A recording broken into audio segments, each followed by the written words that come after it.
Olá, eu sou o pastor Darwin e você está prestes a receber no Senhor algo grandioso através da palavra declarada dele.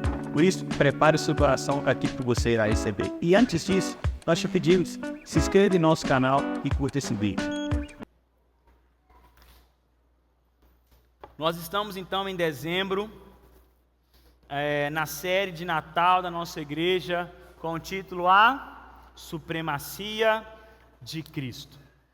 Então nós vamos dezembro todo, para aqueles que estão nos visitando nessa noite, tratar sobre quem Cristo é durante o mês de dezembro, esquecendo o que não é o Natal, mas trazendo a realidade do que é o nascimento do Filho de Deus que nos traz a salvação. E durante todo o mês nós estamos então nos debruçando em algumas partes da carta aos Hebreus, trazendo as verdades ao nosso coração sobre quem Cristo é e a sua grandiosidade e como tudo o que o Senhor estava fazendo e preparando apontava para essa realidade. A carta aos Hebreus nos mostra a perfeição de Jesus e a sua obra e o quanto ele é superior. E o mais importante, o quanto o Antigo Testamento e a Velha Aliança apontavam em todos os aspectos para o Cristo que viria.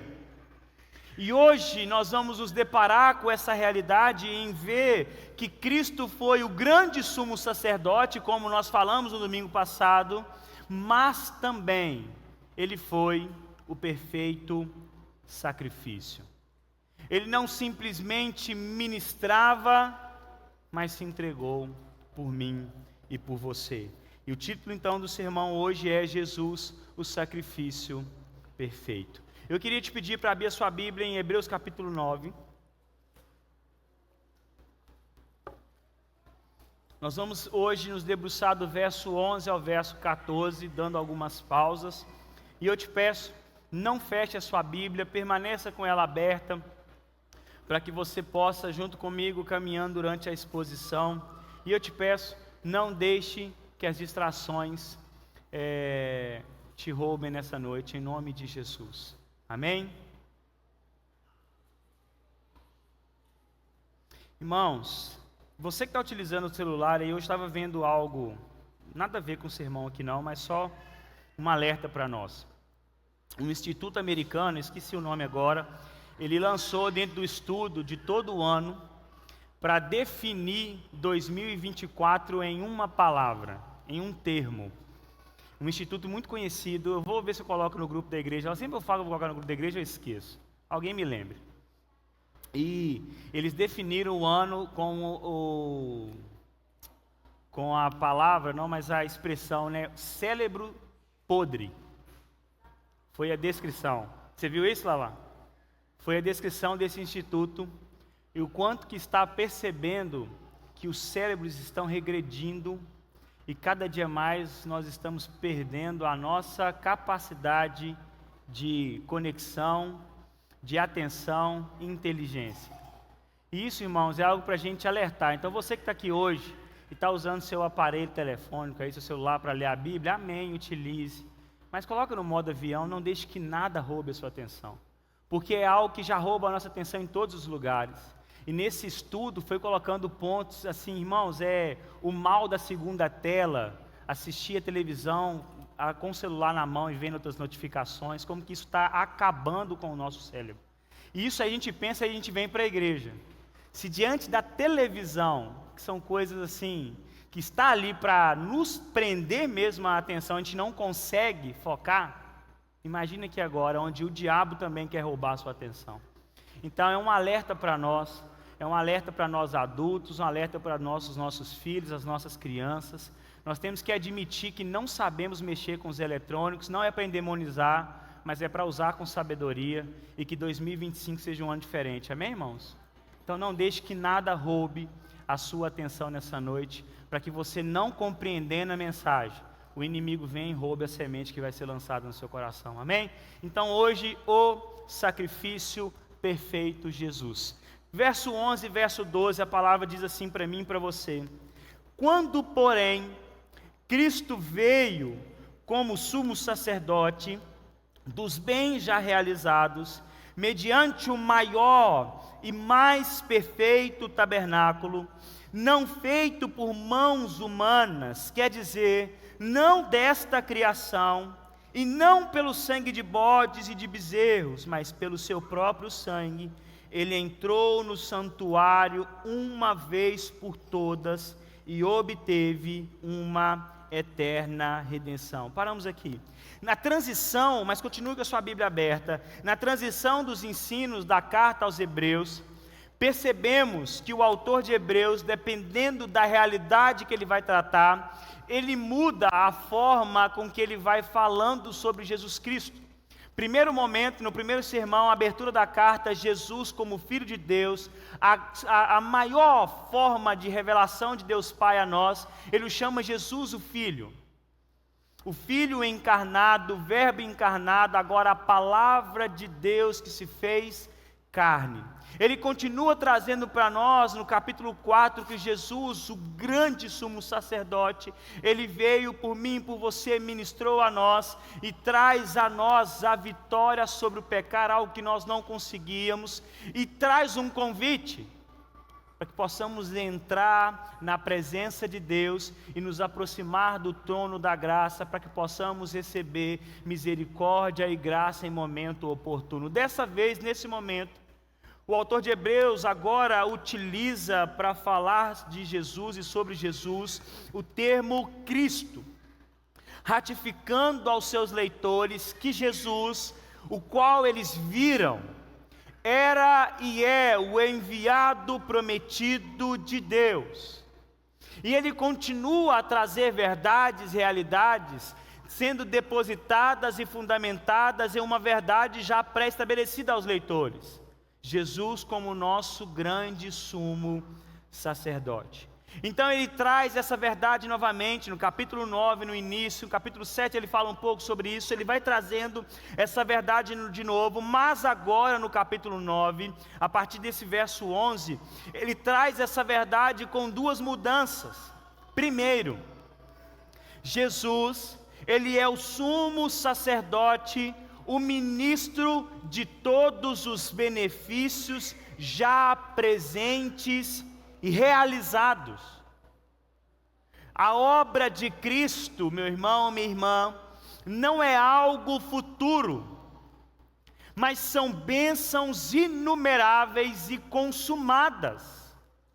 E Ele é ministro de todas elas, sendo o ministrador e o próprio melhor de Deus.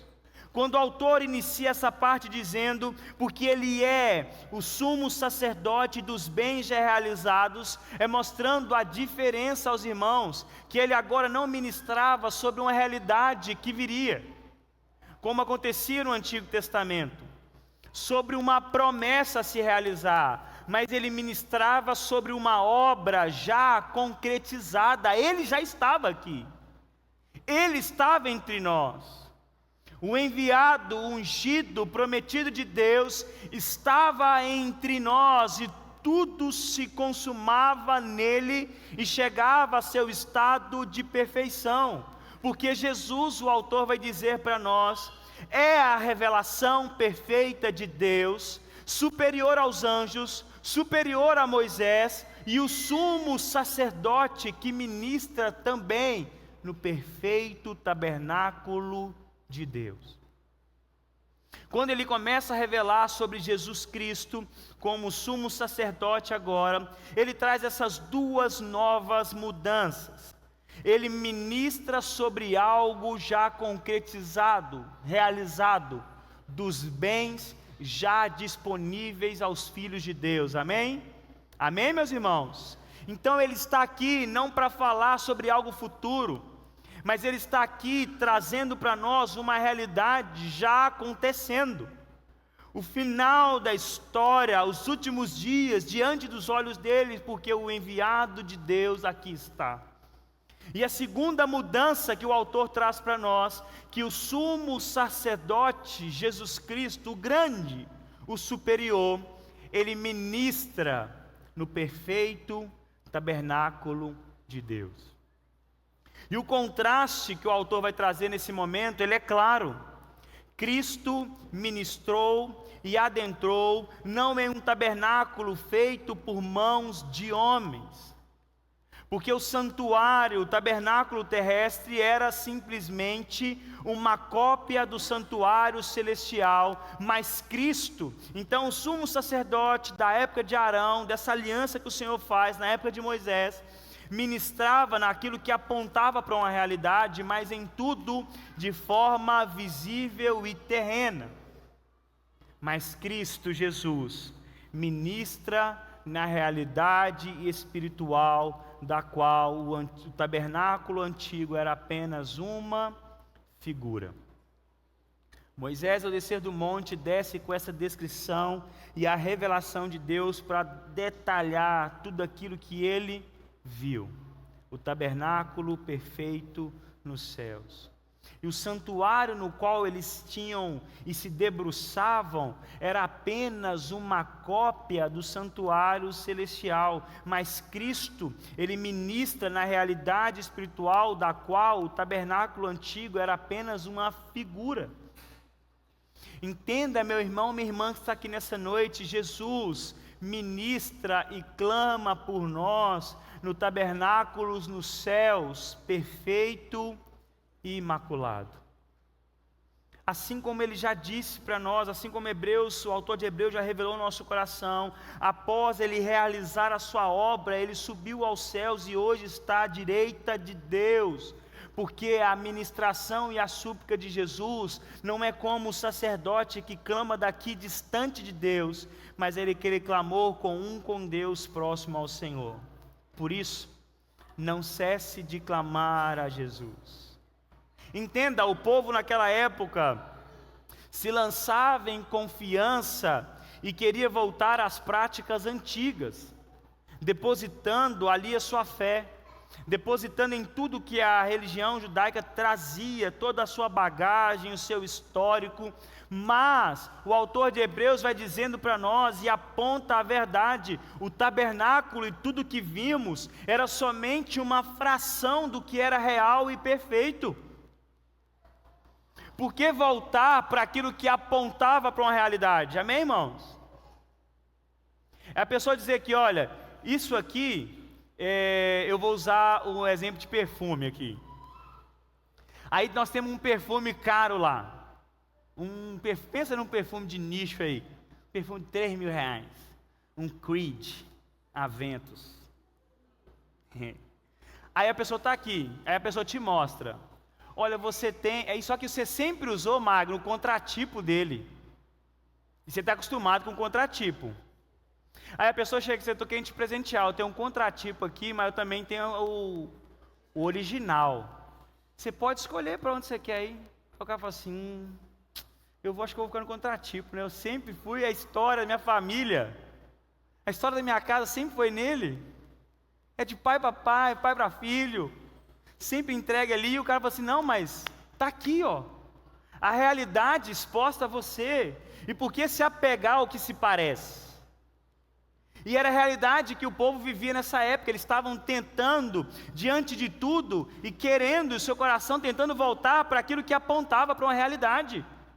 E era a mesma coisa que eu trouxe para vocês aqui, é ter o original à frente, e o povo querendo escolher o contratipo, e o autor dizendo, não, esquece, isso aqui é uma fração disso aqui, é uma fração de uma realidade, e eles tentavam voltar para esse lugar, enquanto o autor vai dizendo, não, vocês não estão olhando para aquilo que agora é perfeito, porque tudo apontava para esse tempo e para Cristo Jesus. E por que voltar às velhas práticas? E por que depositar a esperança em coisas terrenas e passageiras, que era só um preparar de algo que viria?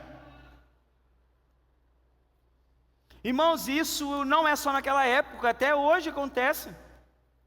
E a gente vai vendo que muitas vezes a igreja em comum evangélica, ela vai tentando abraçar traços do judaísmo e achando que está glorificando a Deus com tudo isso. E o Senhor está assim, oh meu Deus, apontava para Jesus. E aí vocês novamente estão voltando para as coisas criadas. sendo que há uma realidade espiritual muito superior, mas muito superior, no qual não há como se comparar, é fração. E nós vamos nos perdendo. Mas se vocês quiserem me enviar para Israel, eu vou, irmão. E ainda trago ainda uma areia de lá para você, um óleo. Não tem problema nenhum não, vou lá, tiro foto boiando lá no Mamoto lá. Mas a gente não pode se perder essas coisas. Porque apontava para a perfeição do Cristo revelado de Deus. E ele está dizendo, ele adentrou e ministrava no tabernáculo perfeito. O sumo sacerdote, ele vai falar sobre o sangue de bodes e bezerros aqui. O sumo sacerdote, naquela liturgia da velha aliança, ele devia então aspergir o sangue do bezerro como expiação e oferta dos seus próprios pecados. Para quem nunca ouviu o termo expiação, expiar o termo para apaziguar a ira de um Deus, amém? Isso era um termo, é um termo específico. Então, quando a gente fala assim, o Senhor é a expiação dos nossos pecados, quer dizer que a obra de Cristo foi o fator e a obra para apaziguar a ira do Deus verdadeiro, amém, irmão? Então, quando a gente usa o termo expiar, mas não só apaziguar a ira, mas também para nos tornar favoráveis diante de Deus, amém? Muitas vezes a gente fica com quem já passou aquele momento de ira com alguém e a pessoa só disse-me na minha frente, mas você continua irado. Não é isso que acontece. Ele apazigua a sua ira, mas te deixa permanecer de frente de Deus, porque agora você se torna favorável diante dos olhos do Senhor pela obra de Cristo Jesus, amém? E por isso o autor convida várias vezes, entre com ousadia na presença de Deus, porque agora você, meu irmão, minha irmã, é favorável diante dos olhos do Pai. Ele te olha não mais com ira, mas com um olhar de compaixão, piedade e um amor incondicional. Só que naquela época, na velha liturgia, então, o sumo sacerdote, ele aspergia primeiro o sangue do bezerro sobre a tampa da arca da aliança, chamada como expiatório, amém, irmão? A tampa da arca chamava expiatório. Ele aspergia então o sangue do bezerro para primeiro expiar os seus próprios pecados, para que o Senhor, em primeiro lugar, perdoasse os seus pecados, para que ele pudesse continuar a ministrar. Logo em seguida, ele começava agora então a aspergir o sangue do bode, como oferta pelos pecados do povo. Só que o contraste continua, porque Cristo não foi somente o sumo sacerdote. Ele não simplesmente ministrava diante de Deus, assim como o sumo sacerdote fazia, que ele tinha que sacrificar um animal para tal. Mas Cristo, além de ministrar, ele também foi a oferta. Ele é o representante do povo diante de Deus, mas também é o perfeito sacrifício, no qual não precisava ministrar sobre si, porque ele era perfeito, santo, imaculado. E o autor continua a mostrar essas realidades e esse contraste e essa novidade, porque se voltar para uma ministração de homens falhos que apontavam para esse momento, onde Cristo, o sumo sacerdote perfeito, não só clama e ministra por nós, mas se entrega por nós. Ele não simplesmente clamava, mas também se entregou. Entenda, meu irmão, minha irmã, que essa realidade inunda o teu coração mais uma vez. Ele não só clama, intercede por você, mas se entregou por você. E ele não precisou de entrar lá ano após ano. A sua entrega por mim e por você foi de uma vez por todas, obtendo para os filhos de Deus eterna redenção. Naquele tempo, o autor vai trazendo esse contraste, Todo ano tinha que acontecer um dia específico, e durante as épocas, outras festas com outros sacrifícios, para continuar mantendo o povo cerimonialmente o que? Puros. Mas ele diz, quando Jesus, o enviado de Deus, se revela, ele vai uma vez, e é suficiente. E naquela entrega, ele obteve para mim e para você uma redenção eterna, não temporal, não que tenha necessidade de mais uma vez voltar, é de uma vez por todas. E hoje, eu e você, filhos de Deus, encontrados por Cristo, podemos declarar em Cristo Jesus: já não há mais para mim nenhuma condenação, porque eu fui encontrado por Cristo Jesus, em minha forma errante de caminhar, e Ele me resgatou, e trouxe sobre mim eterna redenção. Porque na força do seu próprio sangue sacrificial derramado na cruz, adquiriu a redenção de validade eterna para todo o seu povo. Entenda e caminhe nesta verdade. O sacrifício de Jesus é eterno e validade eterna. O amor que foi derramado naquela cruz há muitos anos atrás ainda está disponível a nós. A libertação que o Senhor encontrou e trouxe para mim e para você ainda está sobre a sua vida. Somos nós que muitas vezes nos afastamos daquilo que o Senhor tem para nós.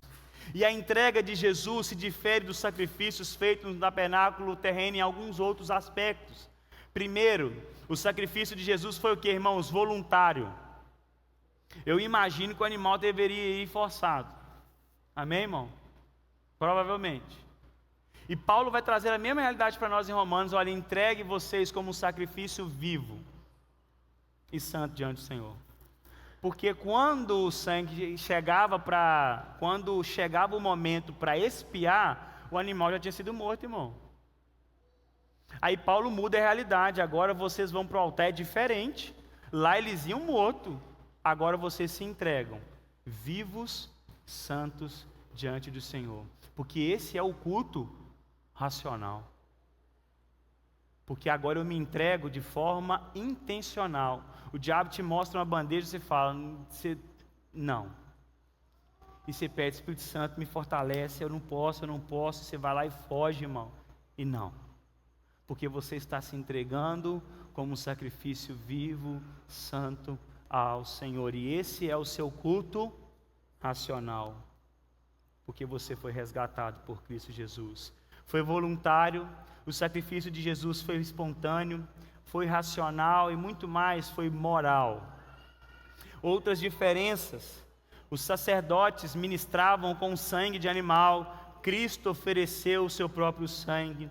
O sumo sacerdote naquela época precisava entrar várias vezes, porque o sacrifício era temporal. Cristo entrou uma vez por todas, porque se ofereceu de forma perfeita, única, trazendo eterna redenção. As bênçãos que fluíam do tabernáculo terreno eram temporais e passageiras. As que Cristo oferece são espirituais e eternas, e eu e você recebemos da mão de Deus, de Cristo Jesus, eterna redenção, eterna libertação, e não vivam de outra forma. Assim como a palavra do Senhor traz para nós a Gálatas: vocês foram livres, não voltem a viver como escravizados, mas não usem da liberdade para viver em pecado. Que é o que mais acontece, irmãos. Eu sou livre em Jesus, você está julgando meu coração. Meu irmão, o Espírito Santo é a obra de Deus que nos julga e que traz a nós a forma correta de caminhar. Irmãos, entenda: o sangue, o autor vai dizer, o sangue de bezerros e bodes não podiam purificar de forma eficaz o povo dos seus pecados. Mas o que eles ofereciam naquela época, irmãos? Uma purificação cerimonial, e por isso precisavam se repetir constantemente. mas através de Cristo, fomos trazidos de volta a Deus de maneira eficaz e verdadeira. Agora em Cristo Jesus, temos de fato a volta e a conexão com Deus Pai. Porque a obra e a entrega do Senhor é perfeita. Ele pagou um alto preço, um perfeito preço para nos libertar da tirania do pecado e nos tirar da escravidão do pecado, porque o homem não podia e nem pode libertar a si mesmo, mas Cristo, com a sua entrega, obteve para você redenção. Ele te redimiu. Caminhe como tal. Não deixe que o diabo tente te acusar com as coisas do passado, meu irmão. Você não é o seu passado, você não é as suas falhas, você não é os seus erros. O que você tem que fazer dia após dia é se lançar diante do Cristo que te purifica e te perdoa. Você vai pecar amanhã, irmão? Você vai cair amanhã. Você vai fazer escolhas que vão te levar para longe de Deus amanhã, mas sabe qual é uma pergunta para você? Sabe uma verdade para você? Você não é escravo desse pecado, se lance ao Senhor novamente. Mas há uma diferença, porque João vai dizer para nós que os filhos de Deus não vivam o que, irmãos? Em pecado. É diferente viver em pecado do que pecar, amém? Porque tem gente que fala assim, não, João, é porque a carne é fraca. Não, irmão. Há diferença entre o pecar e o viver em pecado. Em ter aquilo como sua prática, como a sua conduta, tendo ali o seu apoio. Mas entenda, Cristo Jesus te libertou da prisão do pecado e hoje, pelo Espírito Santo, você pode escolher glorificar a Deus dizendo não para o teu coração.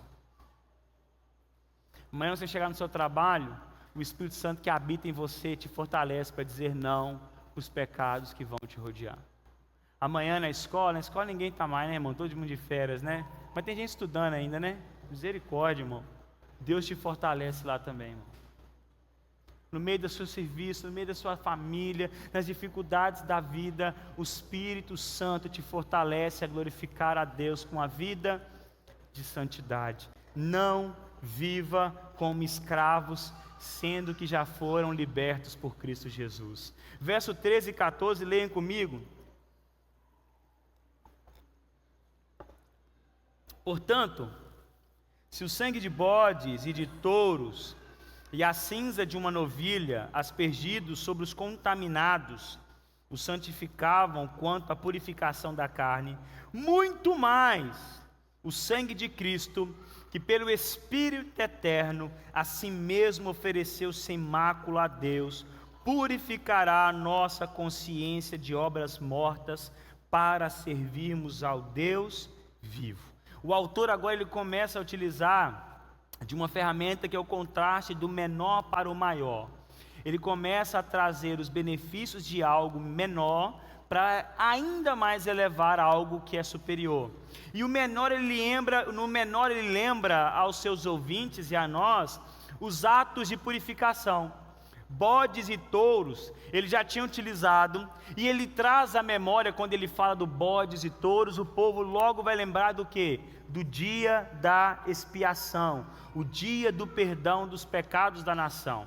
Só que agora ele traz uma novidade aqui, que é as cinzas de uma novilha, que é quando a gente vai lá em Levítico e a gente encontra esse sacrifício da novilha vermelha. E quando ele fala sobre isso, ele traz à memória dos irmãos o ato de purificação sobre quem tocava em algum corpo morto. Porque esse que tinha o contato com o morto, ele se era considerado agora impuro por 7 dias. E aí então tinha esse procedimento com as cinzas de uma novilha vermelha, com mais alguns componentes. E no 3º dia, ele era banhado com isso, porque a cinza era misturada com água e mais algumas coisas. Ele era banhado com isso, e no 7º dia, para encerrar o momento de purificação, ele era banhado novamente. Então ele traz sobre essa memória às pessoas, e esses atos, e apesar dos atos serem significativos, o que o autor está querendo dizer aqui, olha, eles só atingem o exterior das pessoas envolvidas. Porque tudo que Deus propôs em sua lei para purificação era uma sombra do que estava por vir, era um sinal que apontava para o perfeito enviado de Deus, Jesus Cristo. Então ele utiliza ele utiliza esses meios como menor. Se isso, que é terreno e passageiro, santificava, mas purificava quanto que é invisível, muito mais o sacrifício de Jesus. E agora ele traz o argumento maior, pois inquestionavelmente o pecado é uma questão do interior que procede do coração do homem. E os sacrifícios da velha aliança não conseguiam tratar do que era crucial, meu irmão, minha irmã, o interior do homem. Porque todo sacrifício apontava para a entrega sacrificial de Jesus, o Filho enviado de Deus, que através do Espírito Santo de Deus, Jesus se entregou de forma única, irrepetível e eficaz, e Ele oferece purificação interior e uma mudança em nossa consciência. E agora ele vai trazendo esse contraste, porque antes o sangue e a liturgia era algo cerimonial, trazia sobre eles a fé, o perdão de Deus, mas não tinha poder para mudar o quê? A consciência e o coração. As pessoas saíam de lá as mesmas. Só que agora com um exterior purificado, e ele vai dizer, mas através do sangue de Jesus Cristo, que se entregou de forma perfeita, agora temos a transformação real, que é a purificação da nossa consciência e do nosso coração. Provérbios 4:23 traz para nós o quê? Que do coração é o manancial de vida, amém? E em Marcos 7:21-22, Jesus vai dizer para nós que do coração do homem é a fonte de todos os males, pensamentos maus, adultério, roubo, assassinato, ganância, inveja, fofoca, mentiras e tudo. Logo, o que era exterior não tinha efeito permanente, pois não conseguia transformar a consciência daqueles que traziam suas ofertas. Porque o ato de purificar o homem do pecado tem que começar pelo seu interior, e como que o autor chama agora a consciência. E é uma pergunta para mim e para você: como ter a consciência mudada? Como ter o coração transformado? Com nada e nada que podemos fazer ou ofertamos. Irmãos, nada que eu e você fizer vai ser capaz de modificar e transformar o seu coração. É insuficiente. Porque se fosse suficiente, naquela época já teria acontecido. Mas muitas vezes tentamos viver a vida purificando a nós mesmos, sem caminhar, nos entregando àquele que de fato é poderoso para fazer, que é Cristo Jesus. Entenda, só temos o nosso coração purificado e levado a viver uma vida de santificação se nos entregarmos e sermos banhados no sangue precioso de Cristo, que foi entregue e derramado na cruz por nós. Porque o sangue de Cristo é que nos liberta e transforma a nossa consciência, nos mudando e nos transformando de pouco a pouco, ferindo o nosso coração com as verdades de Deus e nos moldando segundo estas verdades. Irmão, quem acha difícil viver uma vida de santificação e levanta a mão e dá uma glória a Deus aí? É difícil, não é, irmão?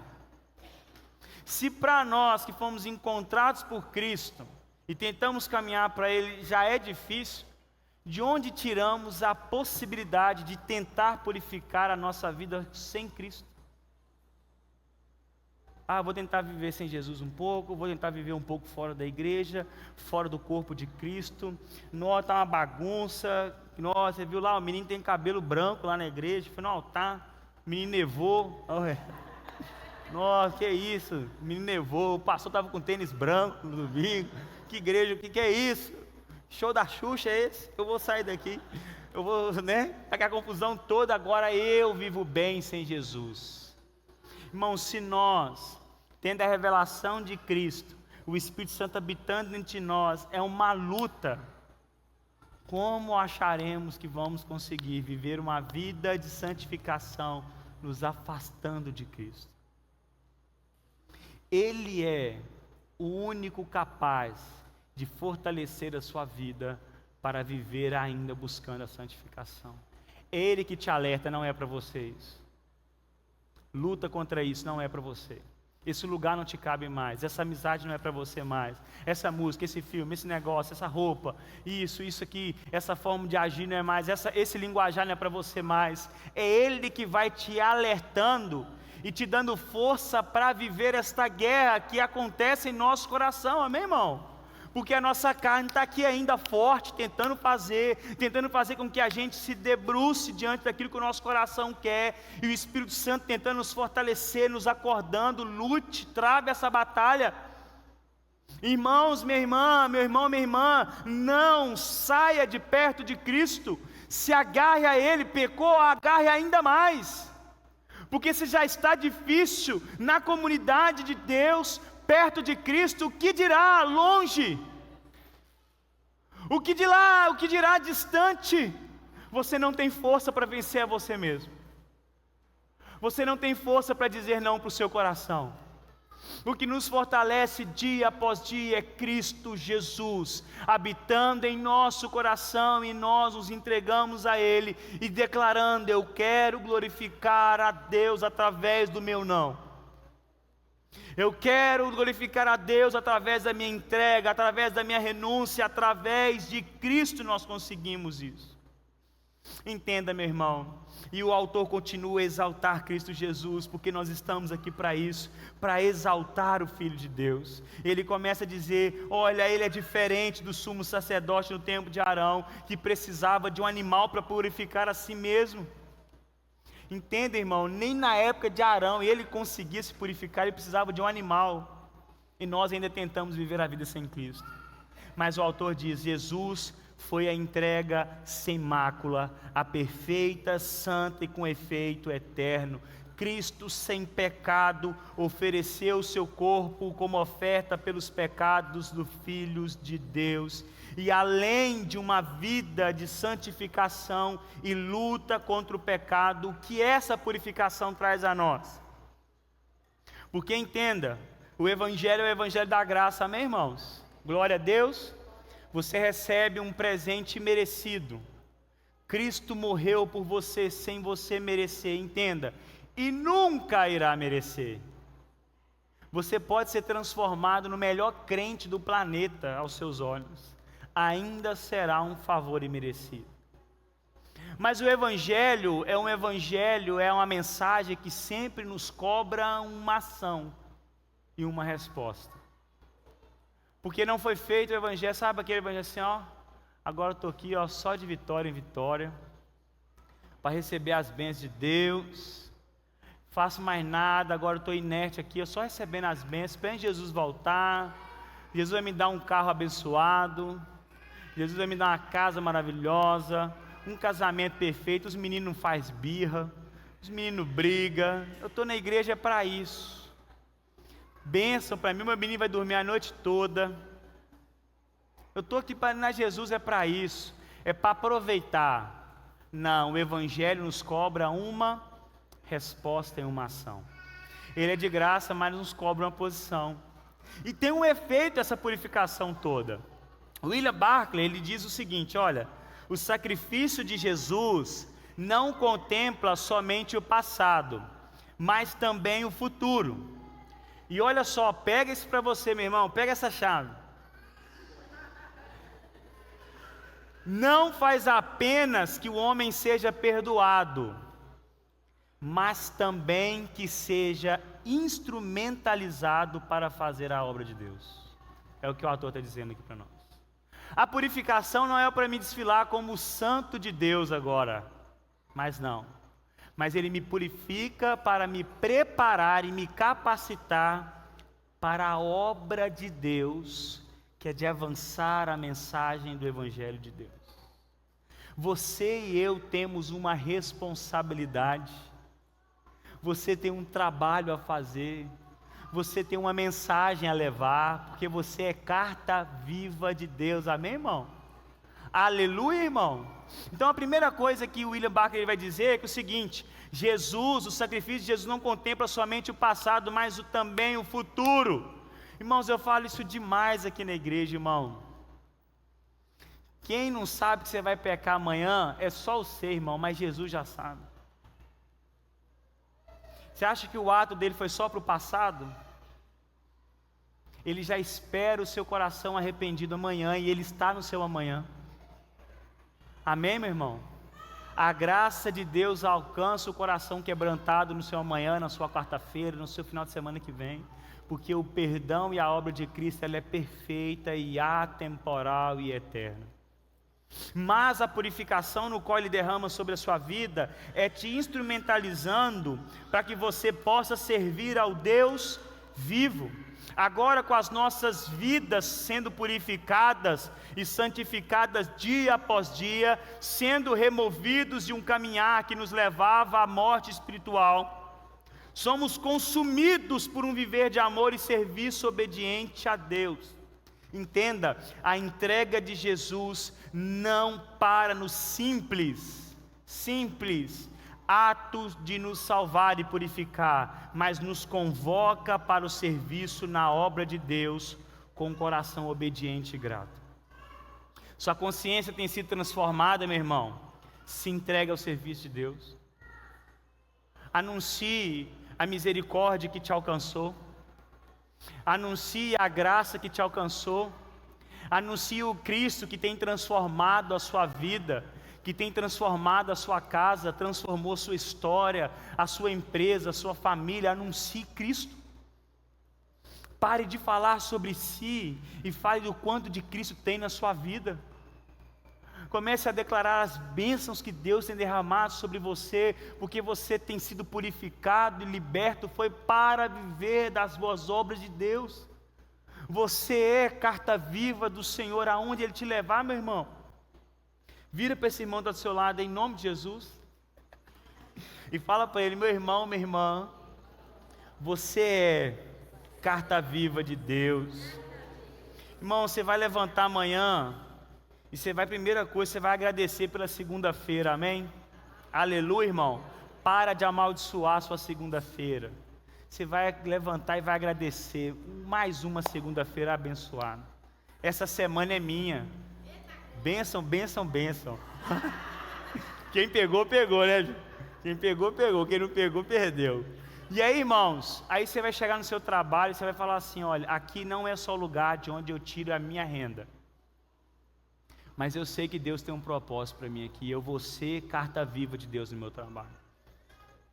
Você vai chegar lá e vai fazer a oração que Paulo fazia muitas vezes e pedir à igreja para clamar: irmãos, orem para que uma porta seja aberta e o evangelho possa ser anunciado. E eu não estou falando, irmão, para você fazer culto no meio do expediente, não, tá? Não é isso que eu estou falando, não. Mas é você ter a sua visão aberta e perceber o tempo e o fora de tempo. De perceber quando a pessoa abre o coração e você vê se é o momento de eu lançar a semente do evangelho agora. Às vezes eu estou tomando um café, irmão. Às vezes é carregando uma peça pesada. Jesus é a nossa força. Amém? Que a gente fica o que? Olha como é que eu sou forte. Exalte ao Senhor em todas as coisas. Anuncie as boas obras de Deus. Foi para isso que fomos libertos. É para nos colocar ao serviço de Deus com coração obediente. Coloque de pé no seu lugar, por favor.